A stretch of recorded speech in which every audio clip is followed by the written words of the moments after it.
Tinanong ko nga yung asawa ko kung anong gusto niya ulam. Pero ang sabi niya, kulang daw kami ng budget pambili ng ulam namin sa labas. Kaya ang naisipan ko, yung extra beef pancit canton na lang ay lutuin ko ngayong araw.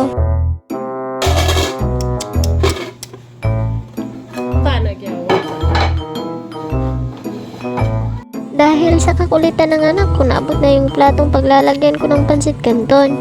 Nga pala, dalawang extra big pancit canton ang niluto ko. Kala mo naman mahirap lutuin ng pancit canton. Dalawang extra big pancit canton pero dalawa lang kami ng asawa kong kakain, diba? Ang lalakas kumain.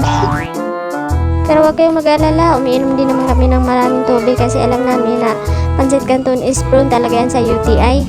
Talagang no choice lang kami sa pancit canton kaya yan na lang na ulam namin.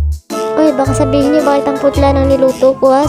Para lang sa kaalaman niyo, yung extra big is talaga, hindi siya katulad sa maliliit na pancit canton na malasa talaga at malaki yung niya. Hindi ko alam, basta yun na yan. Tinawad na naman sa pag-explain ang boba. Mekos na yan insan.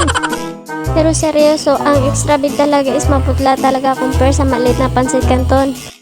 Mas malasa din yung maliit na pancit canton pero at least meron, diba? Habang tulog yung mga anak ko, saka lang ako nakakapag-edit ng mga content ko kasi nga pag hindi sila tulog, ay naku, wala talaga ako natatapos na trabaho.